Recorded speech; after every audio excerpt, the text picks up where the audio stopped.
You're welcome. Hey, Scott.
You can go ahead. Now there is Okay, Kevin, DuJan would like to speak. So Kevin, you've got your 5 minutes, it's starting at 8:14. I have 45 minutes? 5 minutes. That was a joke. I know you don't want me to have 45 minutes. Thank you, President Healy. My name is Kevin DuJan, and I want to make a formal objection to the various acts of lawlessness and violations of the Illinois Open Meetings Act that have occurred during this board meeting tonight, and also during the illegal meeting the board held on February 12th. Since it appears this board deliberately, purposefully, and intentionally continues to violate the Open Meetings Act so willfully, I feel it's my duty to ask the state's attorney to open an investigation into whether the members of this board should be charged criminally under the Class C misdemeanor penalty that's part of the Open Meetings Act.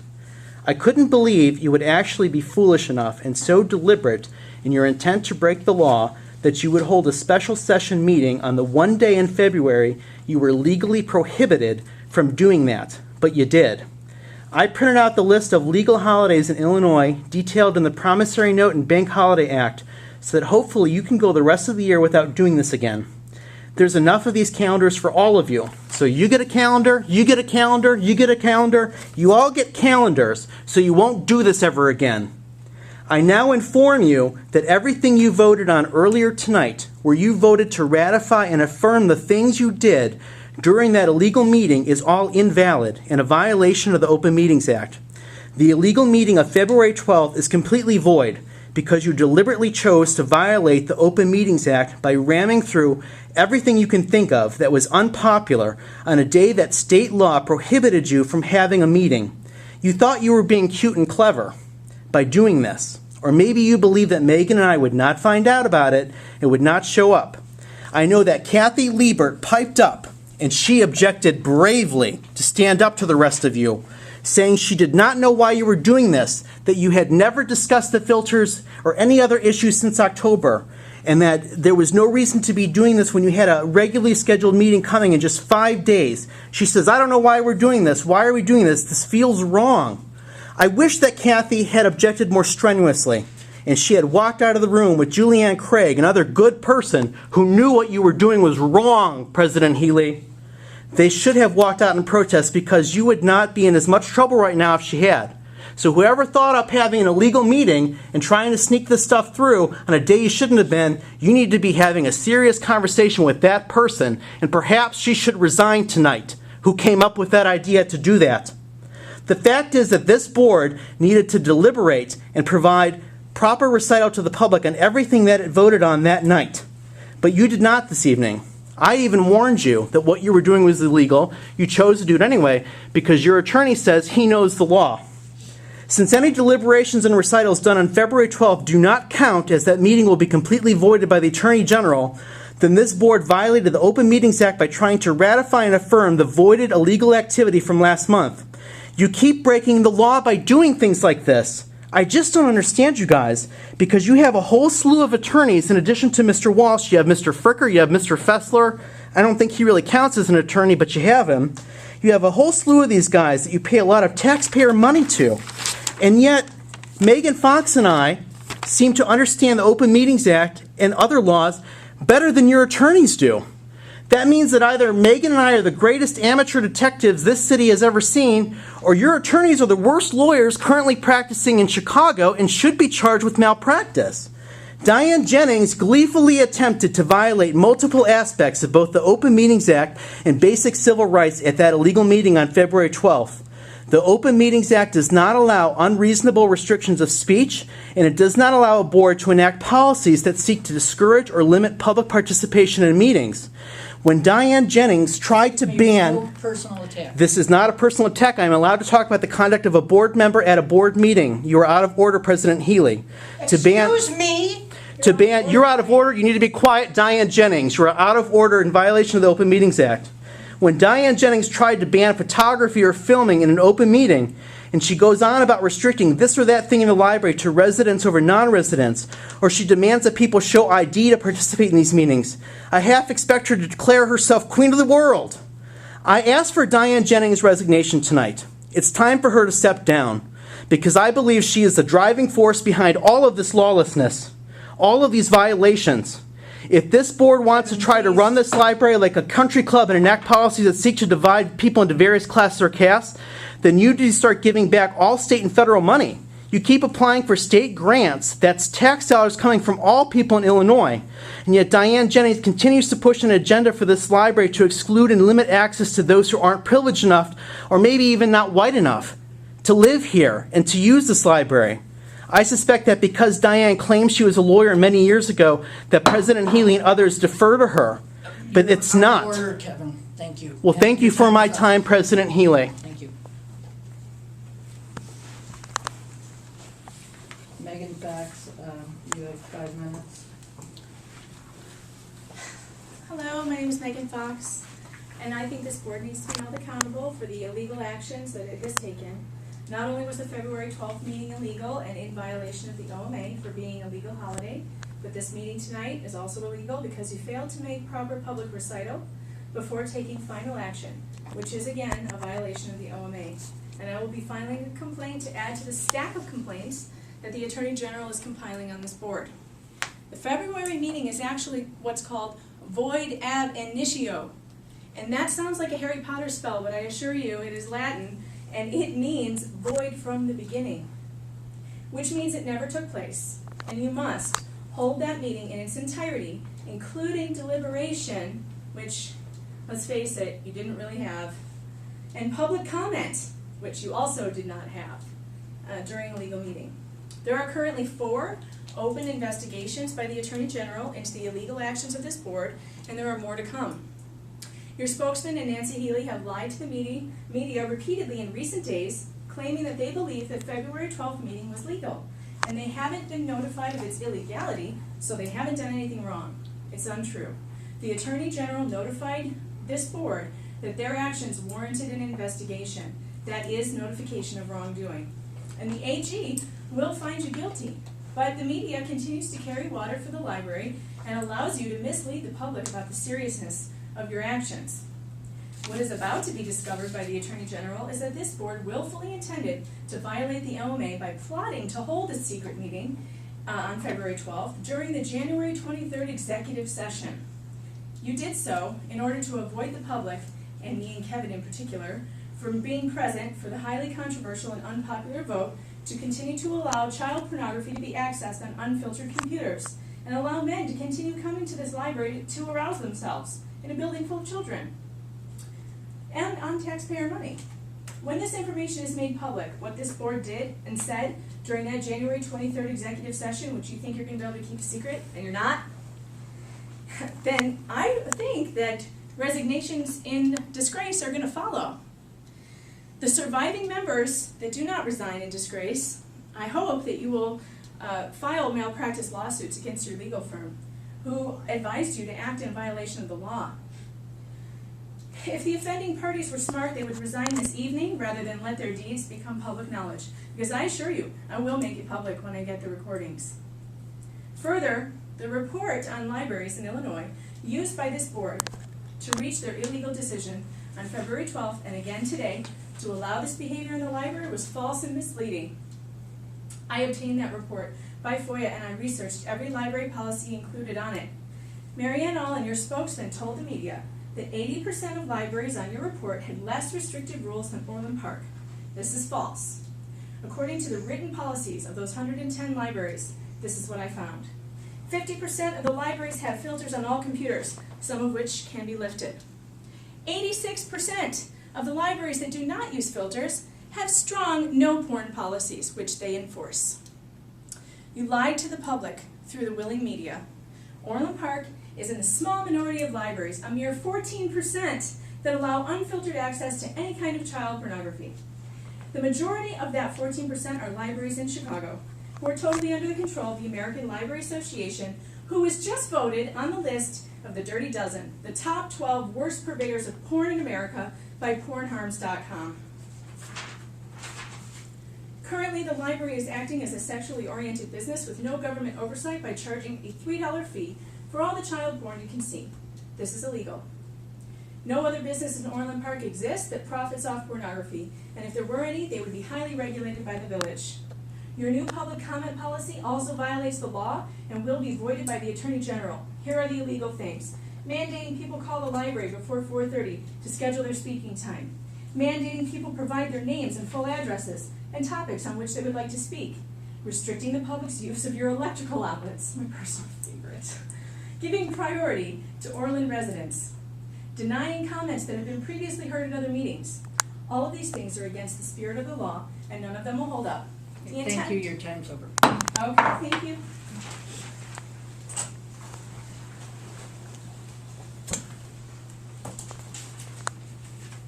We need a motion, or we've got the treasurer's report. We need a motion to, I move we accept the treasurer's report. Aye. second. Aye. Okay, Julie? Aye. Aye. Aye. Aye. Done. Aye. Abstain. And payment of bills, we need a motion. Aye. Need a Motion. Motion. Motion to pay the bills. Second? Motion. Ken? Aye, second. Julie? Julie? Aye. Aye. Aye. Aye. You didn't get, okay. Aye. You abstained. Moving on to librarian's report and staff report. In the board packet, a list of all copies of correspondence received electronically or by mail given to each board member. The grants, the Illinois State Library Live and Learn Construction Grant Review Committee sent the library a letter saying that the new construction remodeling category was its third priority, and based on funding and ranking, our application could not be funded, but we are welcome to submit if future funding is available. The 2014 per capita grant application requirements have been posted, and in preparation for this October due date for the per capita grant, the library has purchased the Illinois Library Association Standards for Illinois Public Libraries Serving Our Public 3.0, because one of the requirements is to review Chapter 7 by the board, so that'll be on a future agenda. But we just got the copy, it was just published in 2014. We got a couple copies to work with.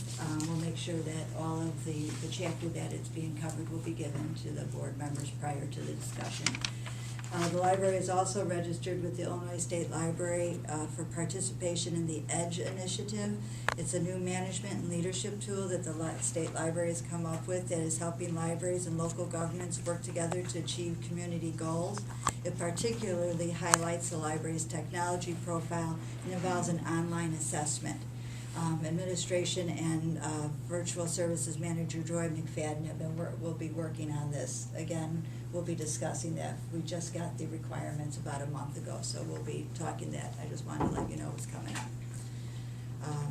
Does anyone have any questions? Please stop me, Dan, because some of this stuff is kind of new. But per capita grant is an annual grant that libraries apply for. It's always due in October.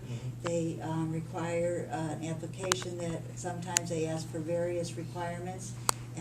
This time it's about the reviewing chapter on collection management, Sometimes it's to do a building maintenance plan, sometimes we've written a technology plan. One year we wrote a disaster manual. So the library, state library, puts requirements with the application to have libraries to ensure that they keep productive as they move forward. So the per capita grant always involves the board. Sometimes it's for you guys to see a webinar.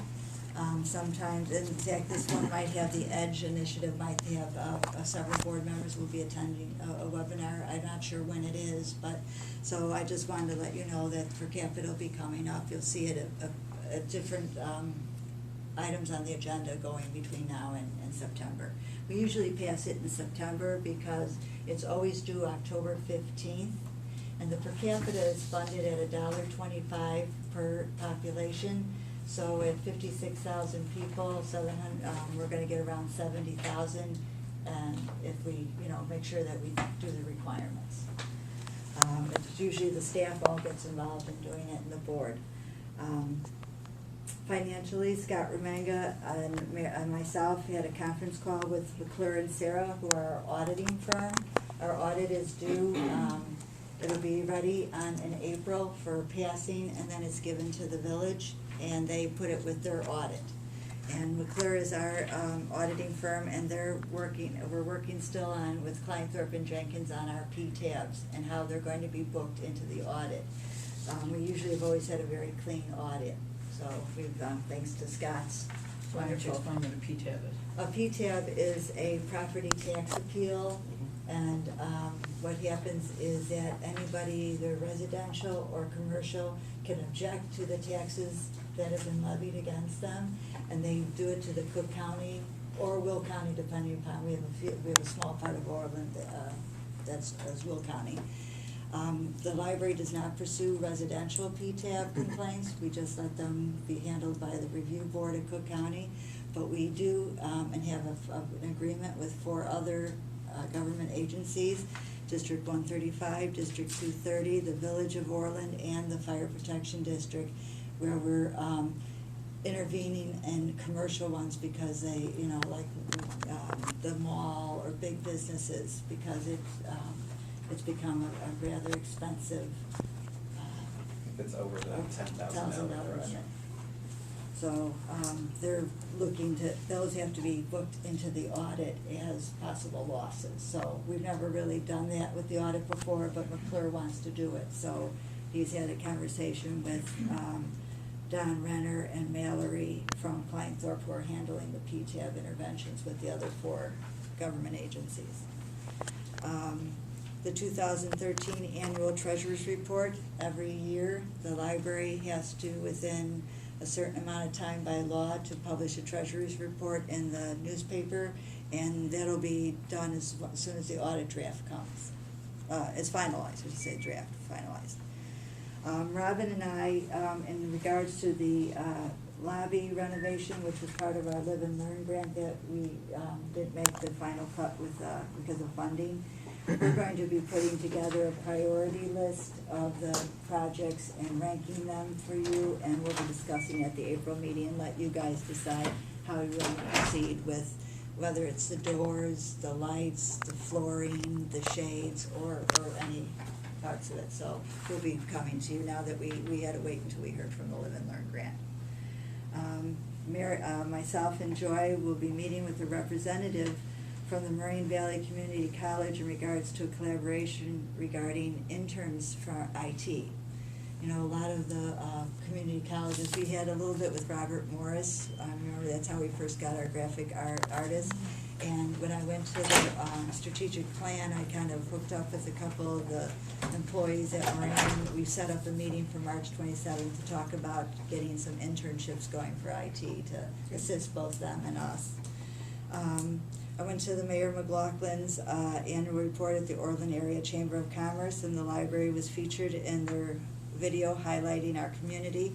We also got copies. I believe we gave copies to each one of you in your packets of the annual report. They also sent us a box to give out to the public that we put upon request. And the last is that I also attended the Southwest Conference Mayors Expo last March 8th and made some contact with vendors and local organizations that come to that.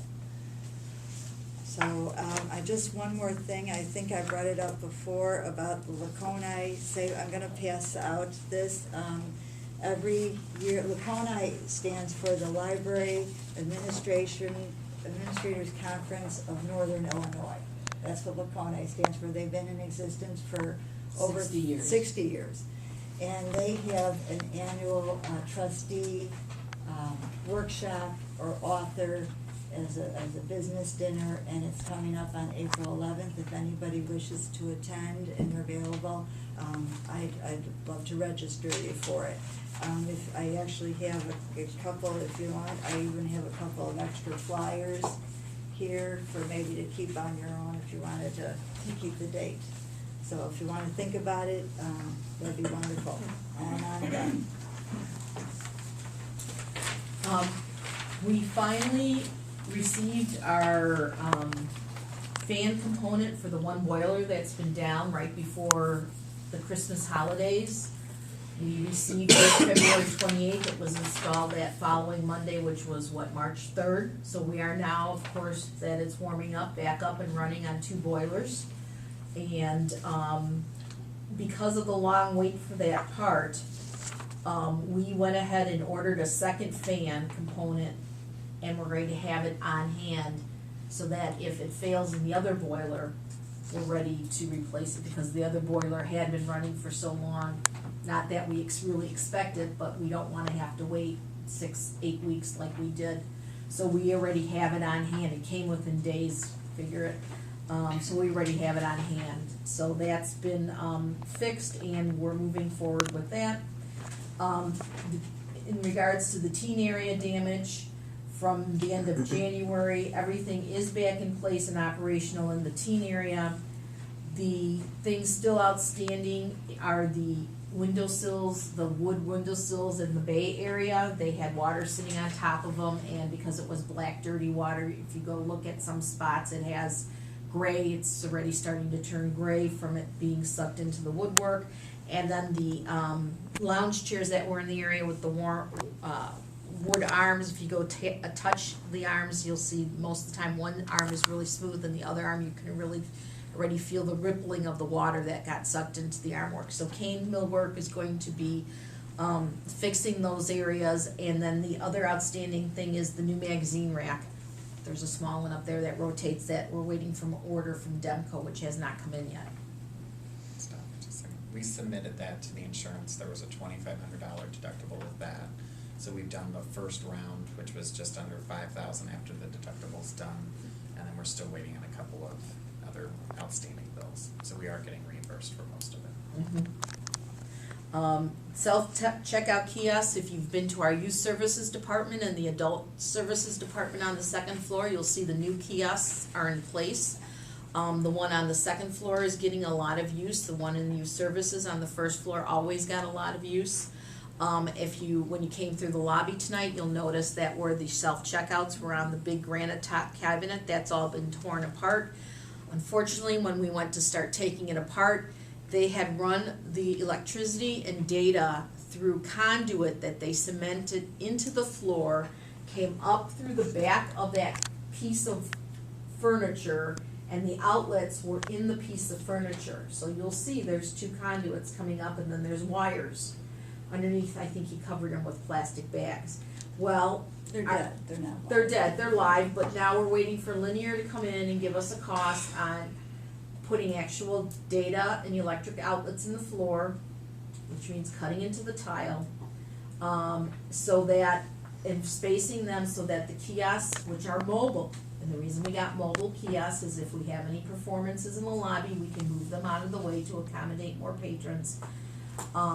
They're gonna give us a price. They should be out in the next day or 2, give us a price to do that work, to put outlets in the floor and get rid of the conduit coming up, and then we'll be able to finish taking out the wood thing and moving forward with that. So we're slowly inching forward on that very long project. Finally, the move to the Comcast phone lines from the old Simco lines is still on hold. But there is a very good light at the end of the tunnel. The Comcast internet connection is working well, Joy has told me today. The IT staff is doing more testing and tweaking of all the components to fine tune that connection.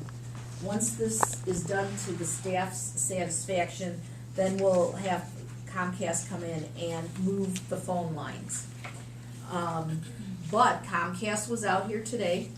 They inspected the actual physical line from their telephone pole to the building, and they found a connection where there was water had gotten into it. They cleaned it out. Joy told me they adjusted everything so water won't flow into it again. And we have direct names and numbers of the technicians who are out here today, so that if there's continued problems, we can call them directly. So there's light. It only lasts for 30 days. Their phone numbers, That is a service that they provide, well- but it's only good for 30 days. well, believe me, knock on wood, our Comcast internet has been up and running consistently. But this will prevent even more complications on the physical line coming into the building. Yeah, they So- might respond to it, but they're not required to. Well, That then- is just part of their contractual. We will make sure that, we give it a run for its money in the next 30 days. So, and then that's when we'll give the go-ahead for the phone line project. And that's all I have, thank you.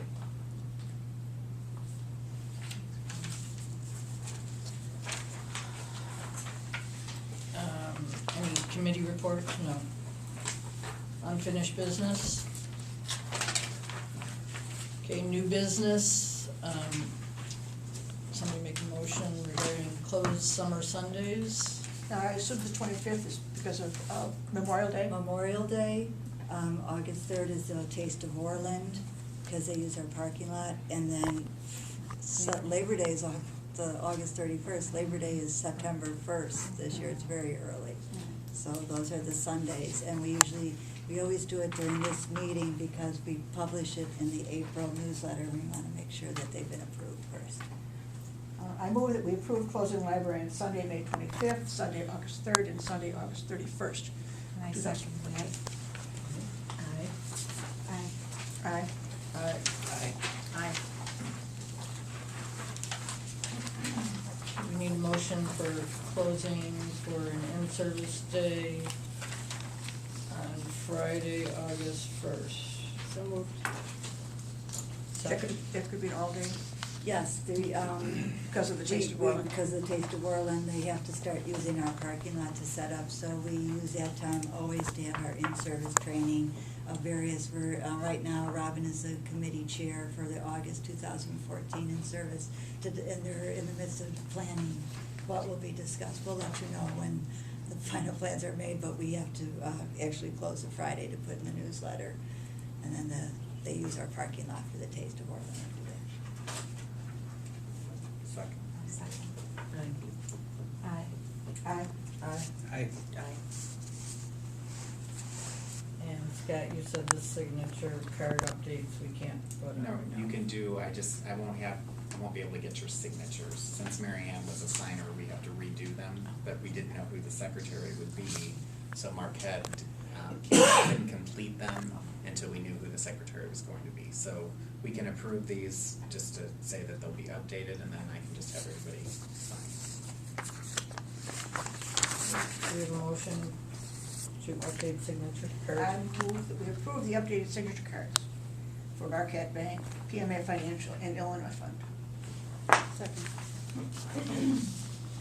Aye. Aye. Aye. Aye. Aye. Okay, do we have any announcements? Okay, meeting is adjourned at 8:42. Does anyone else think it's weird that Mary knew all those holidays, but you didn't know that February 12th is a legal holiday, you can't have a Can we get a meeting? motion to adjourn, please? We have, I so move.